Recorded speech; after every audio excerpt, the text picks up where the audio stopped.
Hello viewers, तो मैं हाजिर हूँ फिर एक नई वीडियो और नई उम्मीद के साथ कि आपको आज की वीडियो बहुत पसंद आएगी।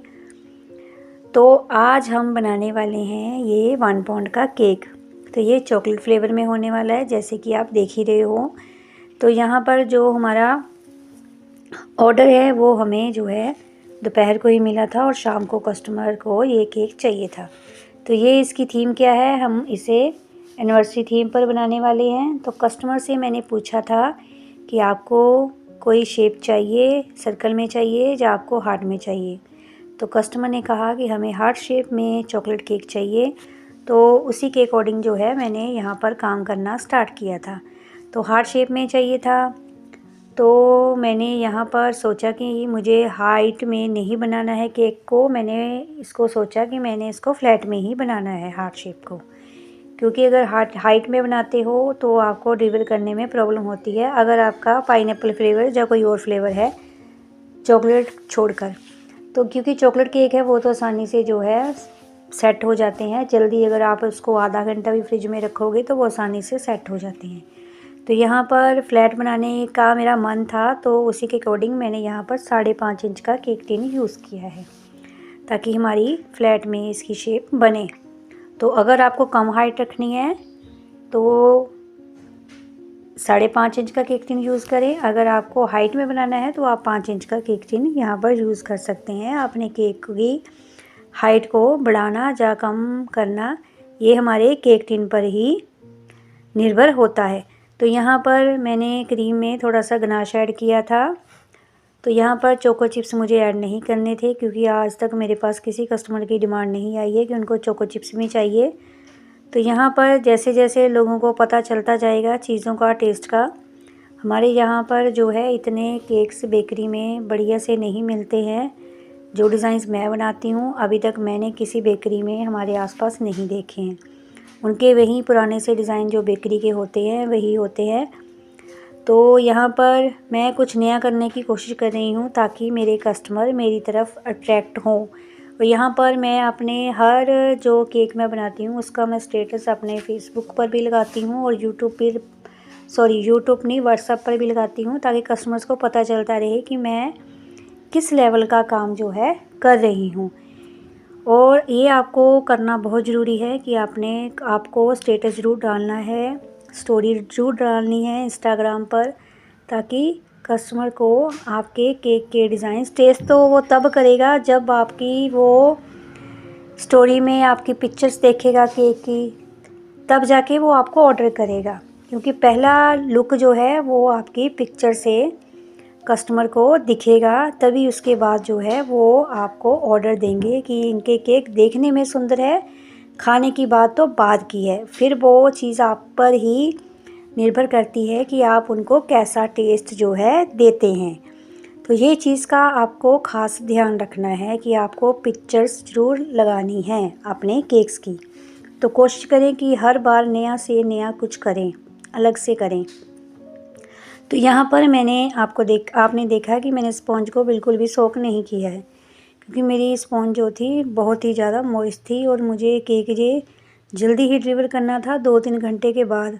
और उसके बाद जो था ये कंज्यूम होने वाला था, तो छोटा था केक, तो इसीलिए मैंने यहाँ पर सोकिंग नहीं की है।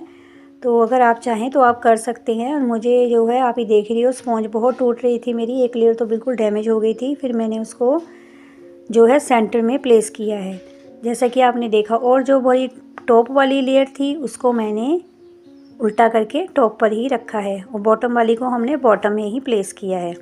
तो सेंटर वाली जो थी वो ज़्यादा डैमेज हो गई थी। तो यहाँ पर सोकिंग इसलिए नहीं की मैंने क्योंकि हार्ट शेप था और मुझे डर था कि मुझे थोड़ा इसको आगे पीछे करना पड़ेगा। तो उसी को सोचते हुए मैंने यहाँ पर सोकिंग नहीं की है, क्योंकि फिर जो केक है हमारी स्पॉन्ज है वो ज़्यादा डैमेज होने का ख़तरा रहता। तो इसी से बचने के लिए मैंने थोड़े से प्रिकॉशंस ली हैं। तो यहाँ पर क्रॉस डालने के बाद मैंने इसकी शेप जो है बनाने की कोशिश की है और जो पीसेस हमने कट किए उसको हम आगे की तरफ लेके आएंगे। तो उसको प्लेस करने से पहले आपको क्रीम ज़रूर अप्लाई करनी है ताकि ये जो पीसेस कट हुए हैं वो अच्छी तरह से स्टिक हो पाए। तो यहाँ पर उसके बाद मैंने बोर्ड को अच्छे से क्लीन कर दिया था और हमें बाद में एक सेंटर से एक पीस कट करना है जिससे हमारी प्रॉपर हार्ट की शेप आएगी। और आपको जो पीस कट करना है आपको थोड़ा डीप ही रखना है ताकि जब आप क्रीम अप्लाई करो तब जो है हमारा फाइनल लुक हार्ट का अच्छे से आए। तो यहाँ पर कोशिश करें कि आप पाइपिंग बैग का ही यूज़ करें। तो यहाँ पर मेरे एक व्यूवर हैं, उनके सवाल का मैं जवाब देना चाहूँगी। उन्होंने मुझसे पूछा था कि जो मीशो पर केक टूल का कॉम्बो मिलता है क्या वो यूज़फुल है।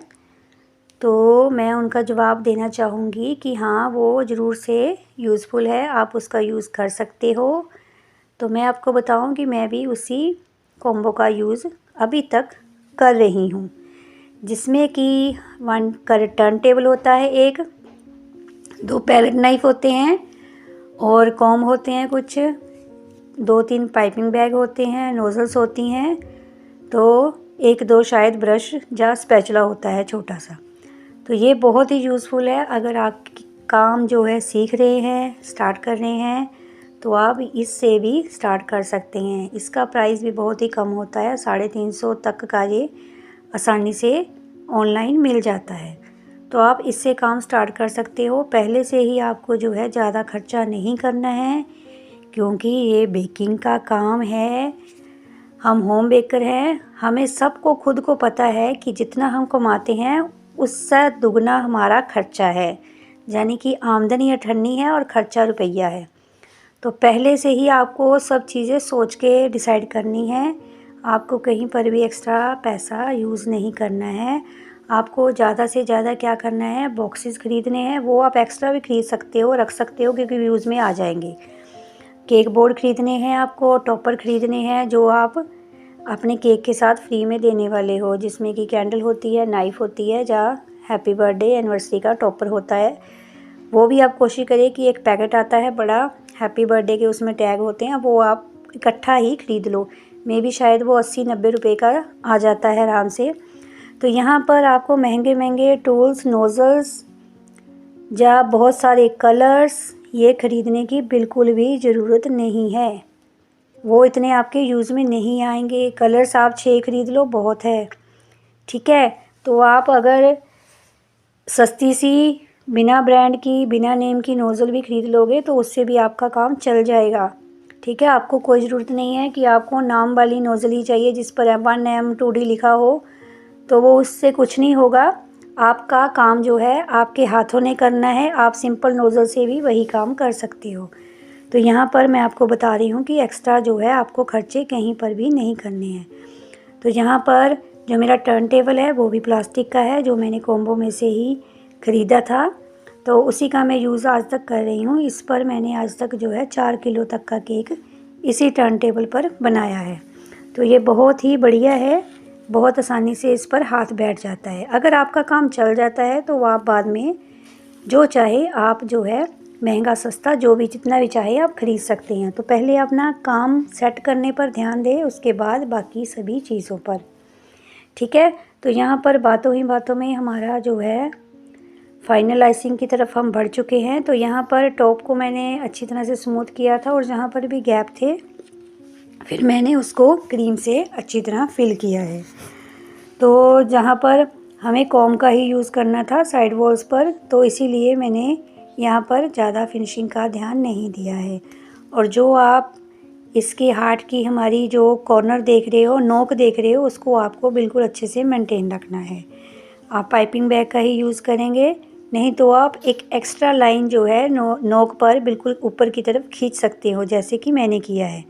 तो जो इससे क्या होगा, हमारी जो नोक है हार्ट शेप की वो अच्छे से बनी रहेगी। तो अगर आज आपको मेरी वीडियोस यूज़फुल लगती हैं, कुछ सीखने को मिलता है, तो प्लीज़ वीडियो को लाइक ज़रूर करें, मुझे अप्रिशिएट करें। तो अगर कोई सजेशन है तो वो भी आप मुझे ज़रूर दें और बेल आइकन ज़रूर प्रेस करें ताकि जैसे ही मेरी वीडियो आए आप उसे देख पाएँ, उसका नोटिफिकेशन आप तक पहले पहुँचे।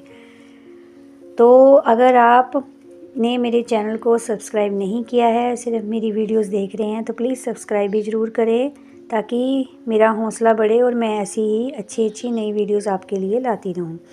तो यहाँ पर टॉप पर हमें गनाश ही पोर करना था, तो मेरे पास गनाश पहले से ही पड़ा था। 1-2 केक का मैं पहले ही एडवांस में जो है गनाश बना कर रखती हूँ, क्योंकि कभी कभी होता है, कई बार ऐसे ही होता है कि ऑर्डर अर्जेंट आते हैं और ना मेरा बोलने का बिल्कुल भी मन नहीं होता, क्योंकि बड़ी मुश्किल से जो है एक ऑर्डर हमें मिलता है, क्योंकि स्टार्टिंग कर रहे हैं हम, तो हमें झुक कर ही चलना पड़ेगा। हम अकड़ कर नहीं चल सकते हैं जब तक हमारा काम सेट नहीं होता है, ठीक है। तब हम सोच सकते हैं कि हाँ, हम जल्दी में नहीं बना पाएंगे। अभी हम अगर हमें जल्दी में भी कोई ऑर्डर मिल रहा है तो हमें वो कंप्लीट करना ही होगा, ठीक है। अगर आपने कस्टमर बढ़ाने हैं अपने, तो मेरे ये कस्टमर रेगुलर हैं, इन्होंने मेरे से बहुत सारे केक लिए हैं। वो आगे जो है अपने रिलेटिव्स के भी जो ऑर्डर होते हैं वो भी मुझे ही दिलवाती हैं वो। तो भगवान करे ऐसे ही कस्टमर और मेरे साथ जुड़ते जाएं।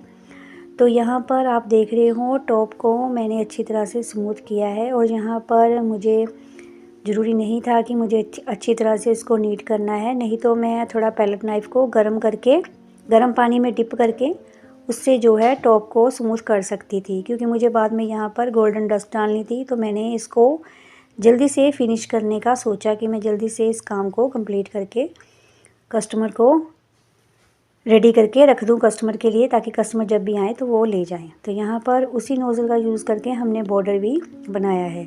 तो यहाँ पर मैं हर बार बताती हूँ कि आपको जो है क्रीम को उसी हिसाब से बीट करना है जितना कि आपके केक का वेट है। तो आप देखो हमारे केक का फाइनल लुक कितना अच्छा आया है। तो यहाँ पर बाद में हमने गोल्डन जो है कलर का हमने यहाँ पर टॉप पर ऐड किया है, और हमने गोल्डन डस्ट भी यहाँ पर डाली थी, और गोल्डन जो हमारे बॉल्स आती हैं वो भी हमने यहाँ पर डाल दी थी। तो हमारे केक का लुक बहुत ही बढ़िया था, कस्टमर को टेस्ट और केक का डिज़ाइन बहुत ही अच्छा लगा है। तो ऐसे आप भी नए नए डिज़ाइन बनाते रहिए, अपने कस्टमर्स को खुश करते रहिए। तो यहाँ पर आप फाइनल वेट देख रहे हो हमारे केक का। हमारा केक बिल्कुल भी ओवरवेट नहीं हुआ था, जितना हमें चाहिए था उतना हमारा जो है केक रेडी हो गया था। अगर आज की वीडियो अच्छी लगी है तो प्लीज़ लाइक ज़रूर करें। मिलती हूँ फिर एक नई वीडियो के साथ।